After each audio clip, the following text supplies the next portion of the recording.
This episode is brought to you by Gusto. Welcome, everybody, to another exciting episode of HomeKit Insider. You've got me, your host as always, Andrew O'Hara, and joining me this week, I have Garrett Lovejoy joining me, who is the SVP and General Manager of Connected Security at Fortune Brands and Innovations, which is a very long title to say that we're going to talk about Yale and smart locks and connected home security stuff. So, Garrett, thanks for hanging out today. Yeah, thank you so much for having me, Andrew. It's like super fun to be here. Super excited to kind of tell you about the state of the world for smart locks and dive into kind of that recent news and event stuff that we in the smart home industry in general, man. Super exciting. Yeah, I mean, it was a big year for CES. We chatted a little bit at the actual show. How do you feel CES kind of went for 2026?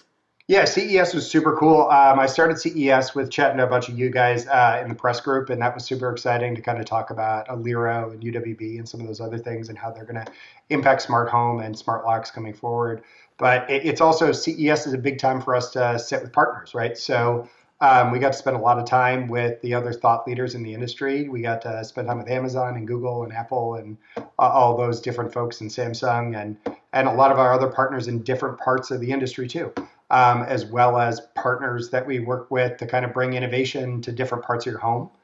So CES is always super cool. I mean, I always leave with more work than we have people to do and more ideas than we started with. But it's a super cool time in smart home. And, it's a time as we moved into mass market and kind of mass adoption. It's a meaningful time.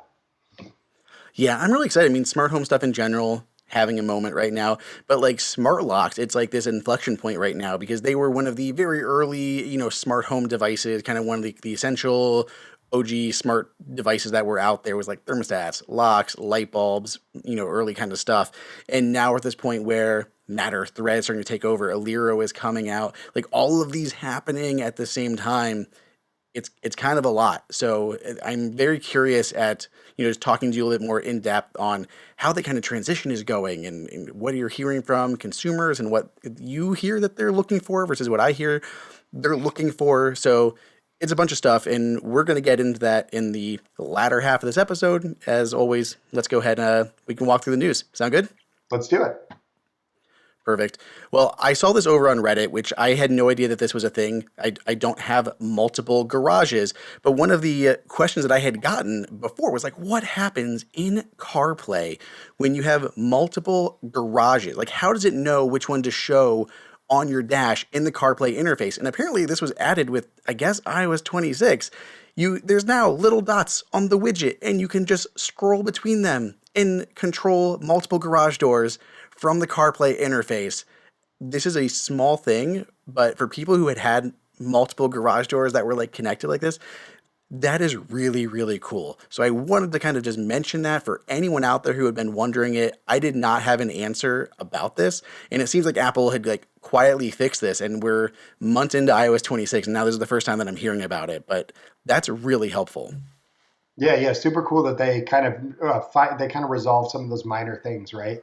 That's the kind of stuff that keeps that adoption and that magic from happening, right? So these little changes seem like minor things, but they're hugely impacting, especially as we move towards that kind of big adoption of everybody getting a great smart home experience. I mean, as you, I'm sure are very aware, dealing with smart locks, like everyone's like homes are going to be slightly different, and things like this most people probably don't have, a connected garage door or let alone multiple connected garage doors, and then also CarPlay interface and stuff at the same time. So this is super niche, but trying to fit those really fringe case scenarios is important, and I'm always happy to see Apple like tackle those in some way. Yeah, that's also the stuff that you have your friend in your car and it looks really cool. So, hey, that's worth something too, right? I think so.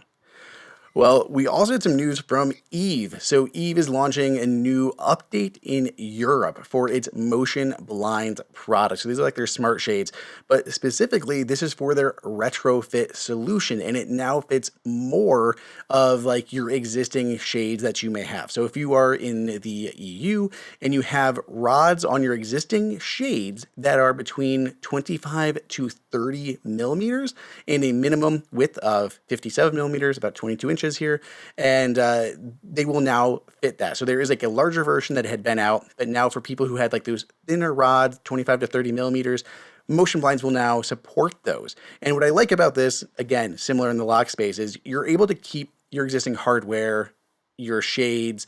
So you spend a lot of money on shades or a smart or a regular lock. You want to be able to use that and make it smart. So I like that this is going to fit even more, so people don't have to upgrade their whole shades, get custom shades made. You can just buy these, retrofit solutions, apply it there, get matter over thread, and all of that to your existing stuff. It's going to be 149 euros for the new smaller size, and for the larger one that is still out there, that's again, it's been around, that's still 199 euros. So it's actually a little bit cheaper for this new smaller motor. But I love kind of retrofit solutions like this. I just love shades in general, right? If I have to look at the thing that I want to get into my smart home, I want to get shades so bad. And I think if we look in the States and everything, it's just the concept of having to hardwire a plan to have shades is just, it's like, it makes it a non-starter for a lot of people. And I just think shades are such a cool use case over and over. So super excited to see retrofit shade stuff coming out. Shades are like one of those things. Like once I got smart ones, it was such a game changer. Like I would never open and close my windows like my shades before, because it was like, who's gonna? I don't know. It was just a thing, like getting up and like opening them and closing them or raising them. I feel like I never actually did it, and now to automate them, it's so nice to have so much extra sunlight coming in to whether it's studio, living room, bedroom, all that stuff. It's really neat. So I'm glad that there's, continued innovation there. I know motion blinds, like actually under Cooley, they've been working on like a quieter motor and stuff too. But where all those pieces fit gets confusing to me because it's like a weird partnership. But yeah, so new retrofit options there. This Exciting. is a little related, I guess, with the whole up and down thing, but I saw a cool automation over on the Aqara forums. Someone took a projector screen and put a contact sensor on the bottom.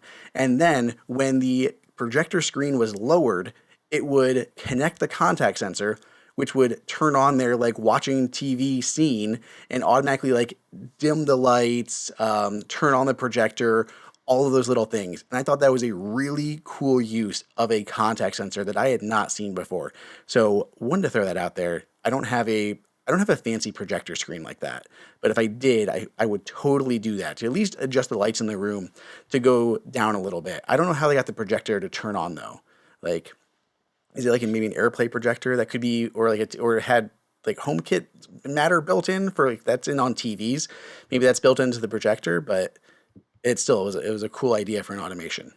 Yeah, I think it's also super cool that it's getting this easy to do in automation, right? This is like, we're getting into like the spaceship, really cool automations that people were coding themselves or doing stuff like that. And you're starting to see more of these like many devices from many manufacturers actually working together and making that promise come true, right? What a cool thing to bring your friends over to your house and press the button for the screen and just like, right? That's what it's about, right? That's what we're trying to get people to see. Like you can have a house that's like this. It's possible. It's doable now, right? Yeah, it's very easy. I mean, I want to see what I talked about this last week with Matthew Casanelli when we were talking about shortcuts, but I want to be able to describe in like natural English, like a fairly complex automation, and I want it to be able to use like AI to put all the pieces together, like Samsung is doing in Smart Things. So I'm hoping that's something that Apple eventually does. I mean, even for shortcuts or just natively in Apple Home, it'd be really cool just to make it that easy. Like, I want this to do this and this and this when this happens, and have it automatically put all those pieces together for you. I feel like that would make it even easier for people to create like really cool custom automations with the devices they have in their home. Yeah, and I think it's going to get really big as we look at kind of AI's inclusion into like the smart home ecosystem. The other thing is like how easy can it make it, but also can AI look at like the entire ecosystem of a place like Apple and say, "Hey, Andrew, did you know that like people that have stuff like you did this? Are you interested in doing that?" And I think that's super cool, right? You go see something right now on Reddit, to your point, and you see like a thing, and you're like, "Wow, I never thought of that." And then we might be getting to a world where you might get the parts, and Apple just goes, "Hey, did you know you can do something like this? Do you want to do that?" Super cool. I like that. That would be really cool to have just like more suggested automations using AI based on what you have and kind of like crowdsourced information from other smart home users. That's a really good idea.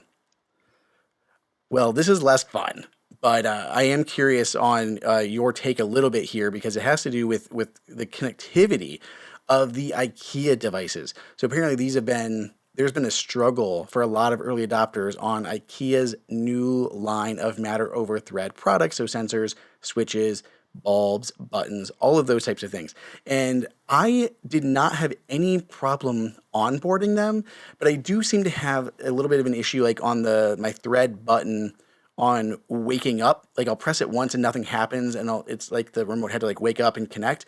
Then I'll press it again and it works perfectly with my smart bulb. But I know Jen Tui wrote a whole thing over at The Verge that she was having issues as well as other coworkers over there.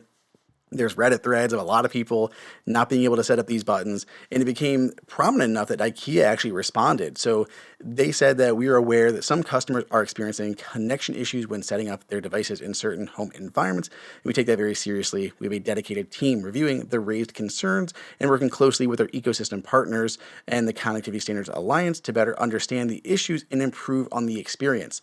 So like I'm sure you guys deal with connectivity all the time with smart locks, and I know these are all based off of Thread, which is like fairly new, but has gotten better with recent versions. But I feel like there's so many different things coming into play here. They also mentioned like certain home environments, so I'm wondering if they're kind of insinuating there are environmental factors causing issues here with that Thread stuff, but.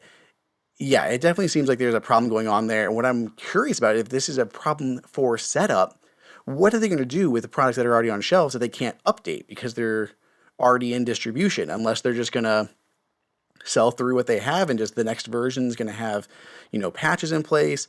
I don't know, but it seems like it's been a problem for a lot of people who are quick to buy some of those IKEA things. I don't know what their kind of situation looks like there. I'm trying to figure this out.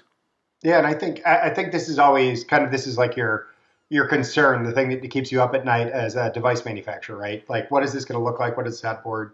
I mean, the good news is we as an industry have gotten really wise to the thing we ship on the shelf may or may not work, right? As we ship it, right? As we find stuff and do stuff. So even standards like Thread and Matter, right? Build catches in that we can update firmware right away, right during that commissioning process to be able to make changes to stuff.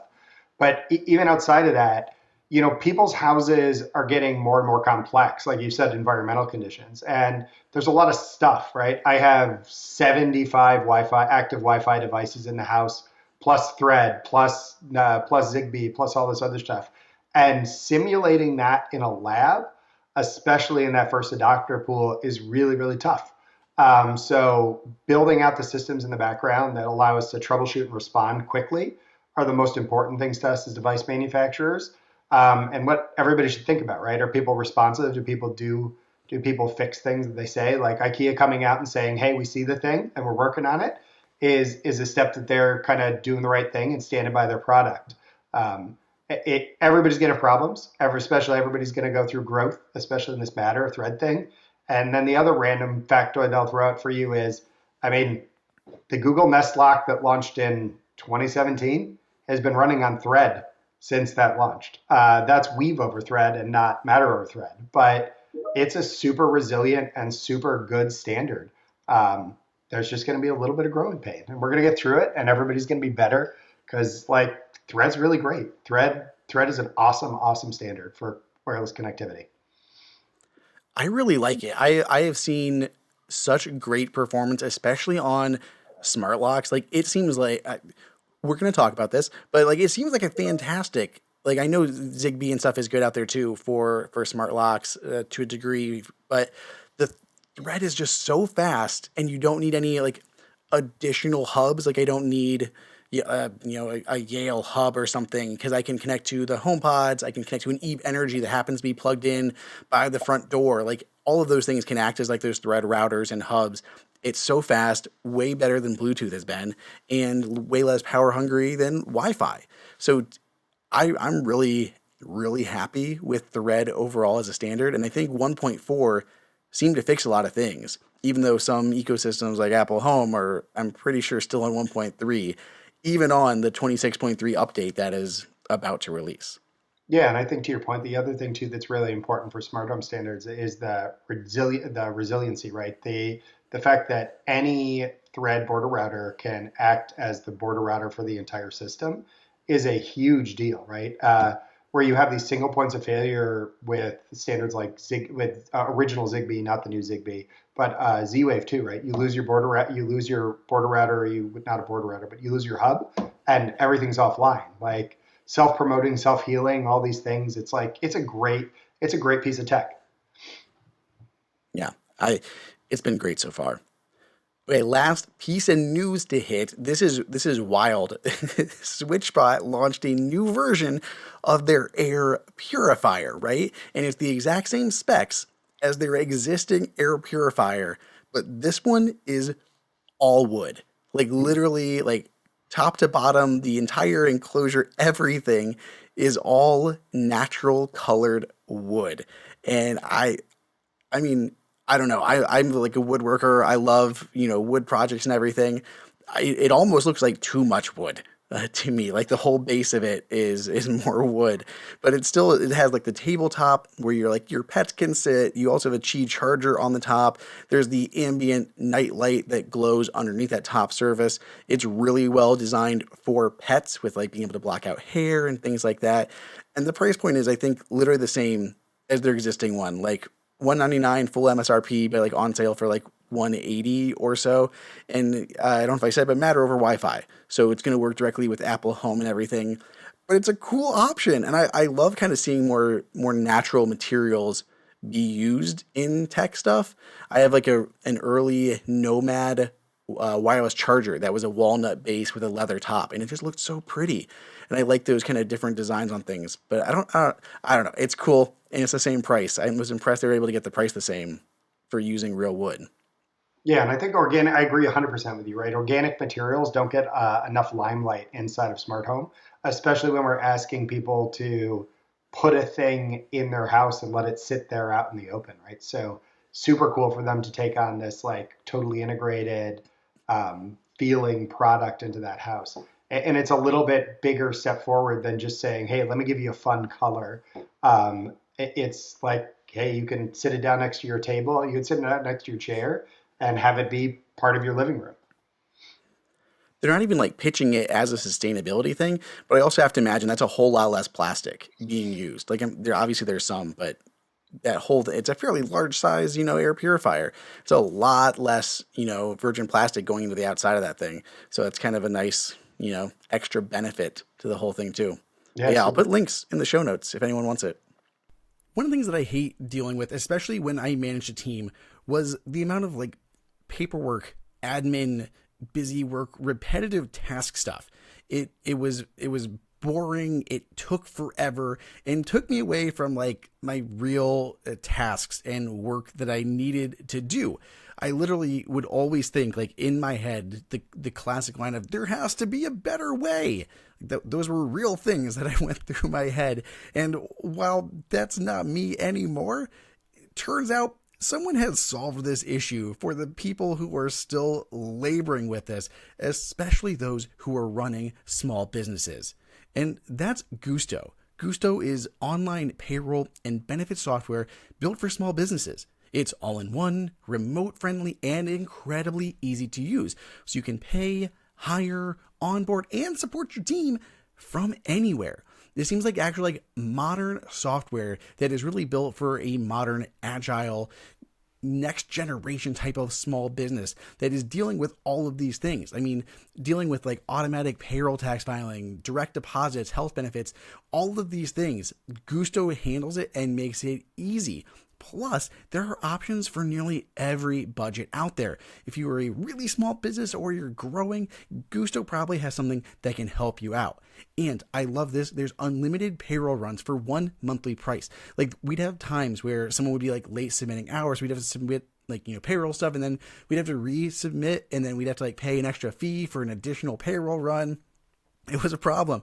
But no, not with Gusto. Like, there's no hidden fees, no surprises, unlimited payroll runs for that one monthly price. There's automated tools built in right in, like offer letters, onboarding materials, direct deposit stuff, and you get access to actual certified HR experts. So for the times that you do need an HR role, they can guide you through many of those tough HR situations. It is quick, simple, easy and fast to switch to Gusto. Just transfer your data over and get up and running. Plus, don't pay a cent until you run your first payroll with Gusto. They are the number one payroll software according to G2 for the fall of 2025, and they are trusted by over 400,000 small businesses. You could be one of them. Try Gusto today at gusto.com/homekit and get 3 months free when you run your first payroll. That's 3 months of free payroll at gusto.com/homekit. One more time, gusto.com/homekit. I also have to thank Shopify for sponsoring this episode. They are back, and holy smokes. So Faith and I, we went on like a long weekend with the kids. We were up in Michigan. We were on the lake. We were outside doing all these like fun things. We also went to a whole bunch of different shops. Like there's a bunch of little ones that little and little, medium, large, all sorts of different shops. And we get to talking to some of like the owners of these businesses. And it was really cool to see how many of them use Shopify and the unique problems that it was solving for them. Like these are just organic conversations that apparently I have when I'm traveling with my wife, who may or may not roll her eyes sometimes when that happens. So one of the shops is 45th Parallel, which is a really cool outdoorsy brand that we found way up in Gaylord, Michigan.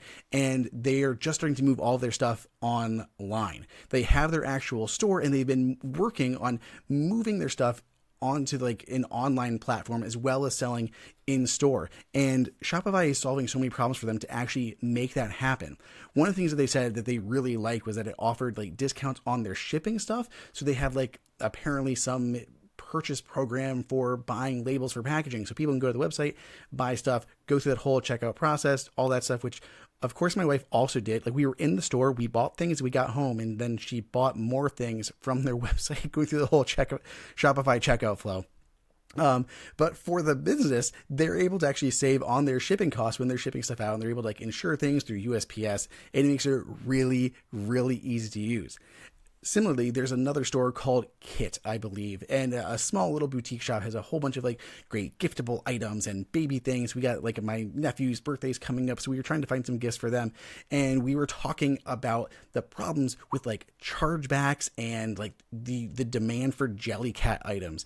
And they actually talked about how like it's such a problem that people like trying to buy expensive Jellycats and then do like chargebacks for them and all this kind of stuff. And she literally just organically told me, she's like, well, our platform, like we use Shopify, and when people place like these online orders or phone orders and things, it'll actually give us like a warning on how trustworthy this is before we send it out, and gives them that heads up like, hey, this order could end up being fraudulent. Are you sure you want to send out that money in these much sought after Jellycats? And she was telling me how great it is to protect them as a business. They've never gotten those issues because Shopify was able to kind of step in and give them the heads up about those things before they become a problem. And I love that. It's just really cool to see Shopify sponsoring the podcast and people just out in the world talking about it. So it's fantastic for many different reasons. You guys have heard me talk about all of them, like the really easy to use templates to get your website going, this protection that it offers, the brand recognition on that checkout process, which is also super great at converting people. And there's award-winning 24/7 customer support should you ever need them. So you guys have heard me talk about it. Check it out if you have not already. It's time to turn those what ifs into with Shopify today. Sign up for your $1 per month trial today at shopify.com/homekit. Go to shopify.com/homekit. That's shopify.com/homekit. Okay, let's get into kind of why you're here, Garrett. Let's talk about smart locks, Aliro, Yale, like all of these things. Before we actually get into like specifics on all this stuff in the industry and everything, let's give everyone a little bit of a backstory. Tell us about, you, how you ended up with, I guess, technically fortune, but wherever the Yale, August, Asa Abloy thing, like all that's also kind of a space too. So give us kind of a high level, as much detail as you want on you, as well as where things stand with the brand. Yeah, so I've affectionately been in what I would call access control, and maybe a lot of people would call it kind of our industry access control, just being how can we efficiently let people in and out of places. And I spent the first half of my career in Asa Abloy's commercial groups, building the access control that probably a lot of your users had when they were in college. So when they went into their dorm and swiped their card that they used for the front door and got into their room, that might have been hardware that I worked on and I helped like ideate and create and all those other things. So I was a big part of that early kind of adoption of wide access control in commercial spaces.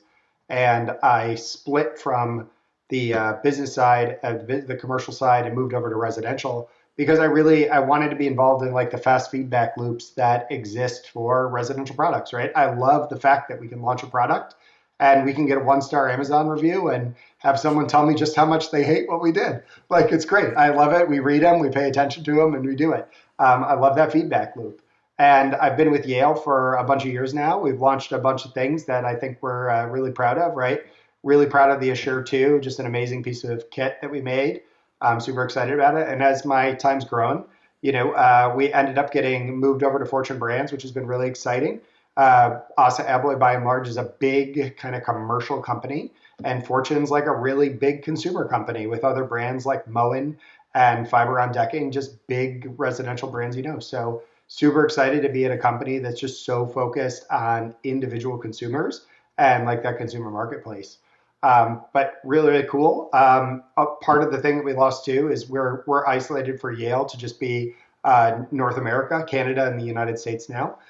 There's Yale. There's other stuff coming out for other Yale folks, people that I know really, really well from when we were at Asa Abloy, and those groups of people running the Yale brand in Europe are just doing a great job. They're just super cool dudes and super cool dudes and women, just doing a great job of innovating what's a really, really tough place in Europe. Like there isn't the standardization like we have in the U.S. So exciting. But yeah, I love smart home. I've been in smart home for a bit, and I think we're there. I'm so positive. I'm so positive that we're almost at that inflection point, ready to come over the crest.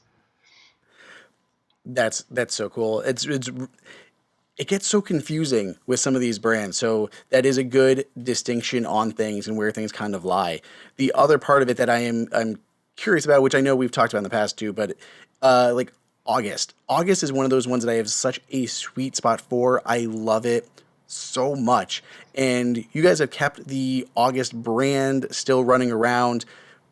What's the plan with August? Kind of how is that fitting into the portfolio, and is it going to continue to stick around? Yeah, let's start with probably the most important thing for everybody to kind of think about too is the August DNA is still super super present in kind of our business in general, right? So people that wrote the original code for the August back end are still employed by us. People that helped design the original locks are still there. The person running product for water for like Moen right now for connected Moen is the person that invented like product manager that invented the Connect Bridge. Like, I mean, everybody's still kind of floating around, and that DNA still exists very heavily in our lives and in this business. It's awesome. August is an awesome brand. They made the category, right? The two products that made the smart home category are the August L3, which is the third generation product, and the Nest Yale lock, right? The people that I sit with every day, I really truly believe defined and made the smart lock category. But when we look at August as a brand right now, we're just trying to find the right place and the right fit for it. It's a little bit, the industry and things have changed a little bit. So retrofit locks just are adopted in a much different way and kind of are viewed in a much different way than they were 5 years ago or even 7 years ago. So we're just looking for that right lane for that August brand and the right product to put for them that makes sense for the users. Now, you can see some of the August DNA permeating into the Yale line with stuff like Approach. Approach follows the same thing. That's a Yves Bahar design too, right? So you see that some of that original industrial design and that original feel, carrying a Yale badge to it. Especially even some, I don't know if you've touched Approach before, but Approach even has some weird stuff like the batteries float off with the unit rather than kind of are the traditional like pull a thing off and see the batteries. So it's been super, super interesting. And then the other thing that's super cool is some of the people that helped build August are at other places doing cool stuff too. So there's some folks from Doma, the new smart door company. Some of the August folks are over there. It's like super cool, and we're super excited about the brand. But like I said, it's just finding the spot for it and finding the niche for it, and doing the right thing for the customer base that really wants to see it. What I'm curious about is what do you think separates like the August kind of lines, and maybe you don't know this yet, but the August lines from the Yale lines? Because for me, from an outside perspective, my differentiator was the industrial design. I love the look of the August stuff because it was modern and sleek and just like a little different, like, and it looked really, really cool. Versus most of the Yale stuff was more kind of traditional and it was probably safer in a way in their designs. It wasn't taking me as many risks because it's something that has to just work and fit so many things. So for me, it was kind of like a design difference between the two, but it's also the August was always kind of like more of a retrofit solution versus like a full install replace. So is it more of like the design? Is it the retrofit versus full replace, or is it just a combination of everything for you guys? Yeah, I think that's a great question, right? So the good news is on the full retrofit, the the smart lock industry in general has worked so hard to make the full replacement easy that that's just inherently changed in consumers' minds. We tell this story all the time that one time we offered free installation for like Yale locks. We're like, hey, we'll install your lock for you. We had exactly zero takers on the offer, and we use that all the time to point out like we've just worked so hard with the app experience and the lock installing experience and everything that the early days necessity of a retrofit lock has started to kind of fade to the side, right? So your question, I think, is a really interesting one. The design is the thing that separates August right now, kind of this more modern design aesthetic, kind of this more aggressive is the wrong word, but kind of more Old? um, I don't know. sure. It's like it's a little bit more risk taking, right, in some of the design and stuff. And I think that what we're going to see is we're in a period where folks want a keypad really bad, and I think that's the biggest thing that holds the August kind of retrofit solution back right now. Is just people are so enamored with keypads and that pin code entry system. So as we see some of these technologies take place and some of these technologies change, we might see an opportunity again for August to come back and have a resurgence where we can diminish the pin code thing, and maybe UW and Aliro create that time for us. But people love pin codes, man. I can't begin to tell you how much they like them. The NPS is like crazy. It's like in the 70s when people try pin codes for the first time if they're coming from a keyed lock. So it's just really, I think that's what you're going to see is like when the pin code shine wears off a little bit, then August's like retrofit only kind of more design forward approach will probably start to come back in, right? Everything's a cycle, right? I know, and I'm just really maybe that's why I'm so like all about the August because like I've gotten to this point where it's like wow, all of these smart locks look almost the same and they're just kind of like boring. I'm like I miss when things were kind of exciting and there was like cool designs and stuff.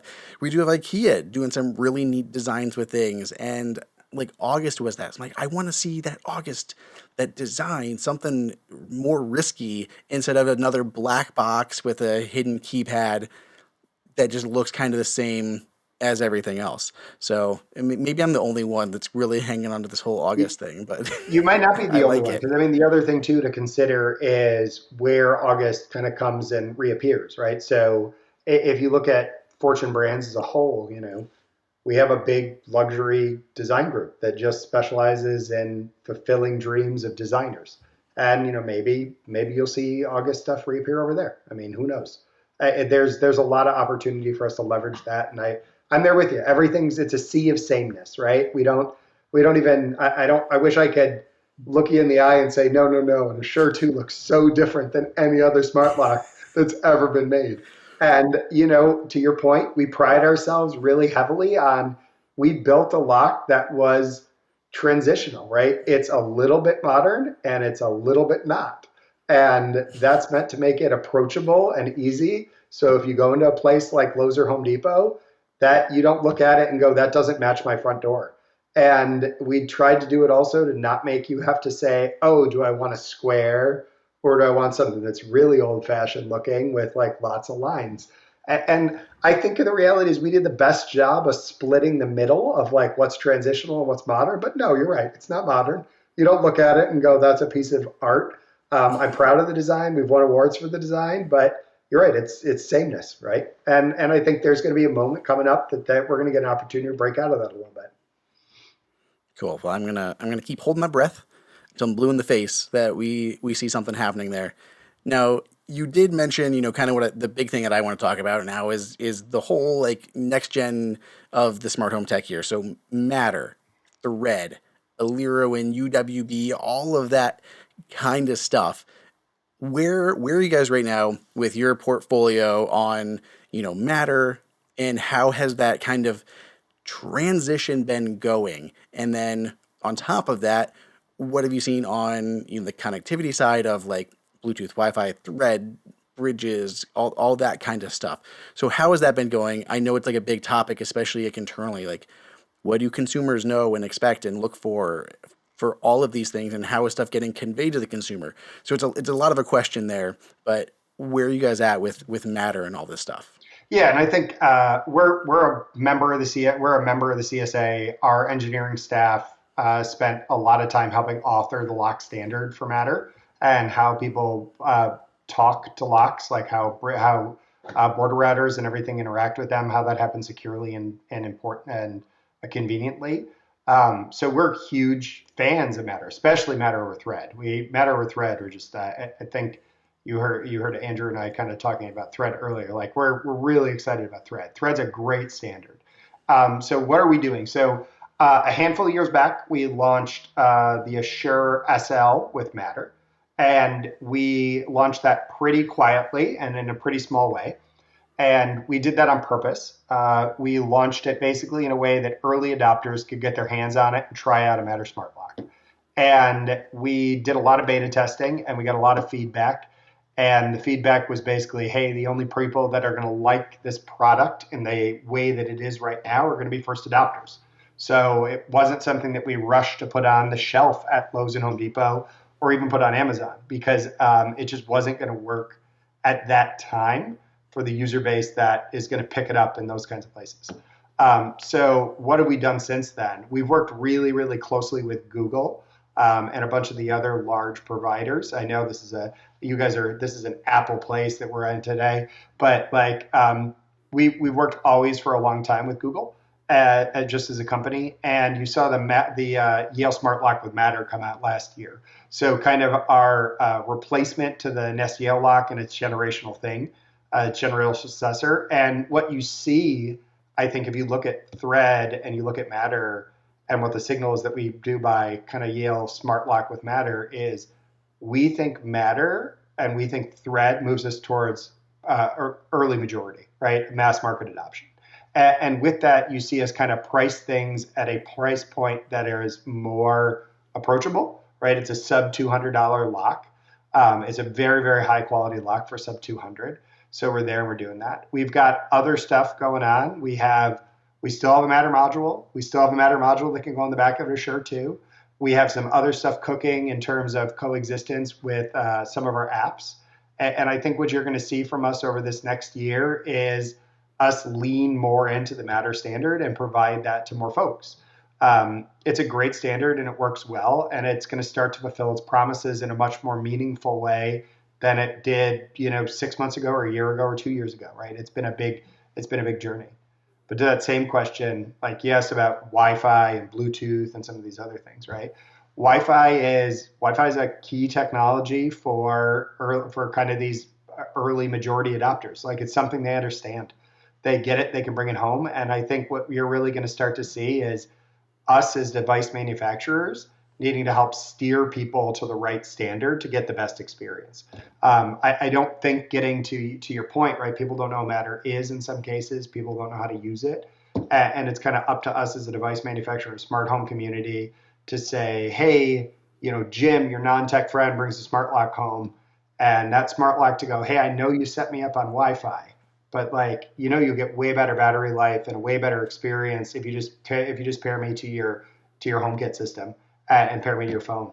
Like you should do that, and I think that's really where we have to start to get to is driving people to make better decisions without them having to know that decision is part of their buying process, right? When it comes to Thread, one of the things that I heard more early on, I think it was Jimmy Chu, CEO of Nanoleaf, that they were having to do do some Wi-Fi products specifically because of people like whether or not they had Thread routers and stuff in their home. And now it's been a while since we had that talk.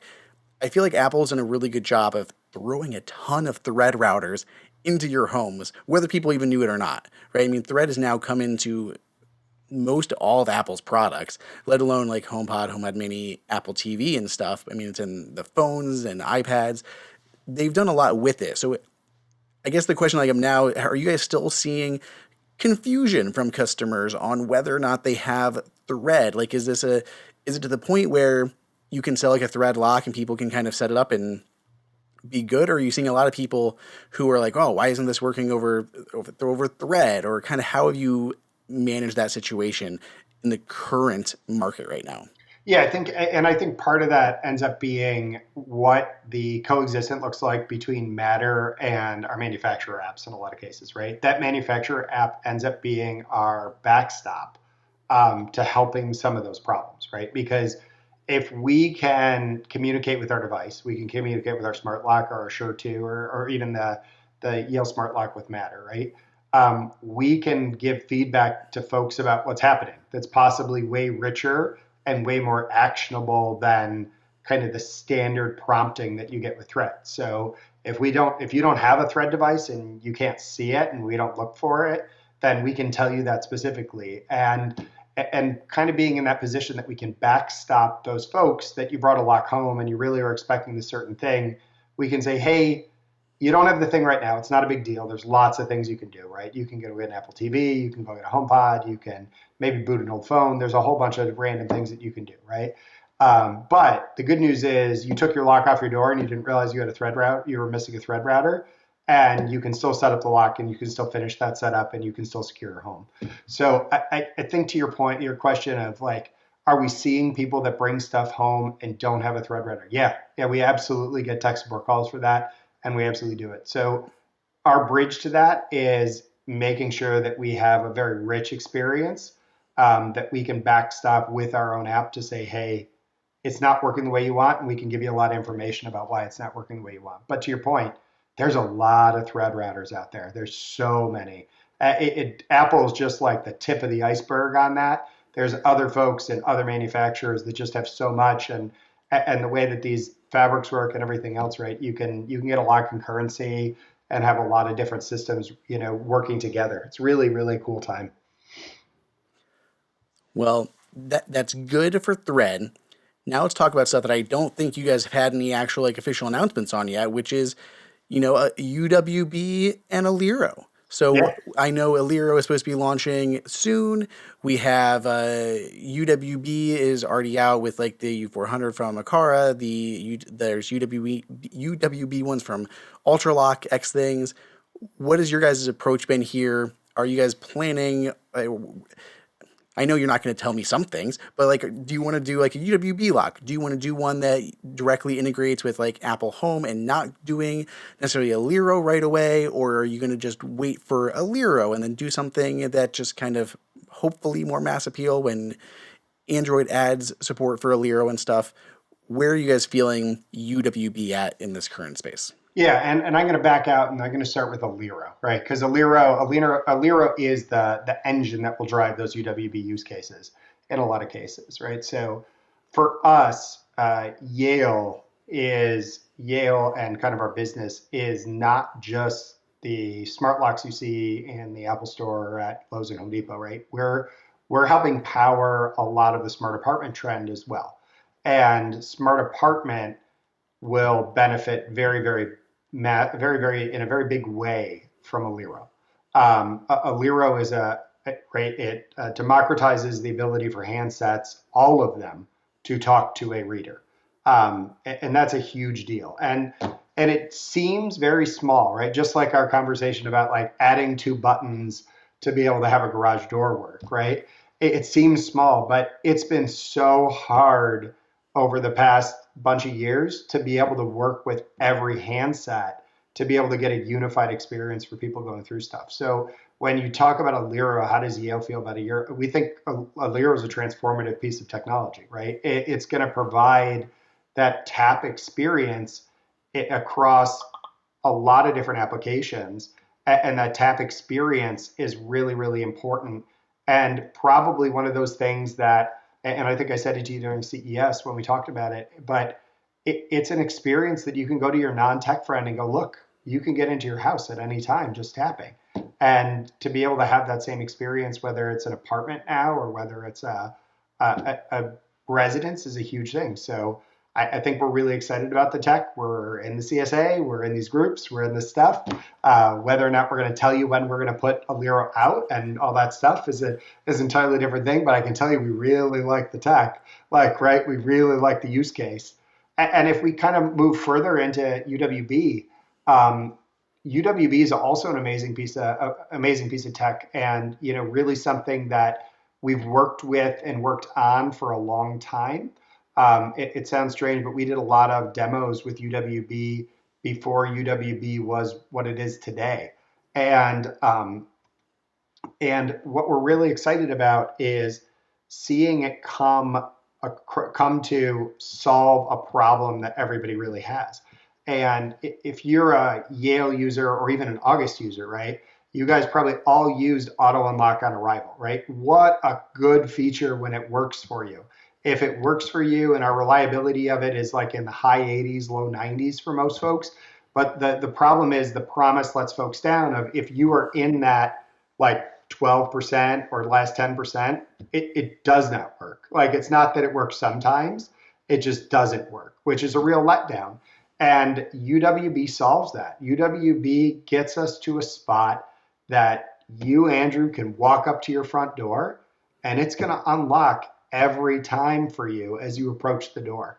You can come carrying your kids, you can come carrying your groceries, you can come carrying, I don't know, a load of firewood, whatever you walk through your front door with, right? But you're now While going to also have wearing that. like a hat, Yep, sunglasses, sure. gloves, without Yep. worrying about palm or face scanning or fingerprints, anything like that. Yeah, nothing, right? Nothing. Or even your wearable, right? You're going to come up and have this stuff. And we use the silly analogy sometimes internally, like you could go out and get the paper and come back. No one gets a paper anymore, but like you can go out and walk out and come back. So UWB is just that. That's the one I said it earlier today. Like, what's the tech you're going to bring your friends over and say, hey, watch this? UWB is going to be the hey, watch this. Like, bring that friend over that's never thought about getting a smart lock and let them see what UWB looks like. And man, I bet you they buy a smart lock. Like it's really, really cool. Yeah, I've been testing it out on that U400 one, and just the UWB experience of like I was shocked at how easy it is just to walk up to your door and have it unlock like that. Like it was really like that, a really magical experience that I'm so excited to start to see like just permeate the smart lock space, because it is, like you said, like transformative, of that easy to use with that good reliability. It's going to be such a game changer for smart locks. Like, I stopped using like the different. I test out tons of smart locks, but it's turned off like the auto unlock features because it was not reliable 100% of the time. And like with my partner, if she comes home and it doesn't unlock for her, I'm going to hear about it. Like that's not going to work Yep. if the door doesn't unlock. So I'm so excited for it. I'm really excited for Aliro to fully launch and see who is going to have like announcements to kind of coincide with that, and it's going to be really cool for smart lock space. Yeah, and it's going to be super cool also to see like the proliferation of like these tap access experiences across so many parts of our life, right? And I think that's the thing I'd like to kind of raise to everybody too. Like it's going to be really cool to be able to get in your house. It's going to be way cooler when you can tap your way through your entire life, right? Like whether it's work or whether it's your car or whether it's all this other stuff. And be it the experience might change depending on the security profile of where you're going, but having a phone driven, like a really good high reliability phone driven like path through your life, super cool, right? I mean, if you think about where I don't think the org likes thinking about likes talking about Aliro and payment together, but like if you think about like the freedom of leaving your house and not bringing a wallet anymore so you can tap to pay, awesome. Like what a great world we've moved to for that. Oh yeah. And to get to that level of freedom to get through your life, whether it's going to your gym or getting your car, or getting your house, that's an awesome time. And it's coming. I know, and I know you're still going to need, like, especially trying to deal with like ID readers for some things, but being able to like just walk out of your house and get into your car that unlocks with your watch and starts because you're in it. You drive somewhere, you go, you pay for things, you do all that, and you come home and your door or your door automatically senses you and unlocks before you even touch it, without ever needing to take anything out, without having to have a wallet or it's a really cool space to get to. Just to kind of end this, because I know we're getting long here, I want to just ask you a little bit because you guys have done a lot in the co-shared living spaces and communities and stuff. And that's not something that I talk about on this that much, but it is an interesting spot because there's so many people who are living in condos, apartments, all that stuff that have to have some kind of, or not have to, but they are starting to want, smart tech built in. How has that kind of been growing for you guys? And what hurdles have you seen? And is Matter, and we talked a little bit about Lero, coming into play there? Like, how is that stuff being set up and managed? And do you see like other smart stuff being built into apartments, whether it's like doorbells or lighting alongside locks? Yeah, and I think smart apartments is a huge trend, right? It's a massive trend. People are really into it. And we're seeing a lot of adoption of especially smart locking and smart HVAC, like thermostats and stuff like that. A lot of the systems provided by folks like SmartRent, right, are anchored by a thermostat in a lot of cases. And those automations and those things have net benefit to kind of everybody that lives in the apartment, right? You no longer can get locked out of your apartment, really good things like that. What's been tricky for folks, kind of your question, and if we think about Apple, is like co-sharing or multiple owners of smart devices inside of apartments, right? So a door lock shared between a resident and the apartment, the person running the apartment or the manager, ends up being a really tricky thing, right? Because it unfortunately is a situation where if something bad happened, the that having two owners of a lock is not a great situation. So I think we're not going to see a really great way of true smart home sharing just because of security and safety reasons inside of smart apartment.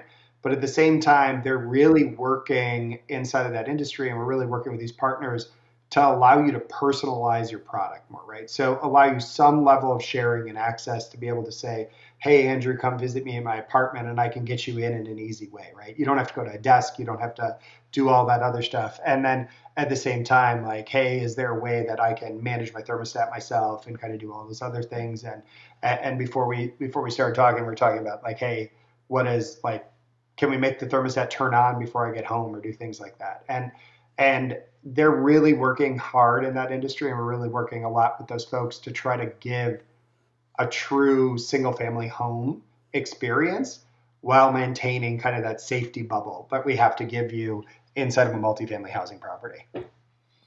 So when you have like an apartment that has a smart lock on the door, how is that like commissioned and set up? Do they just like kind of reset it and you move in and you connect and now it's essentially yours while you are renting, or is it like does Yale have some sort of dashboard from the community that can onboard tenants to those places? But then again, it would have the problem of like multiple owners of a smart lock.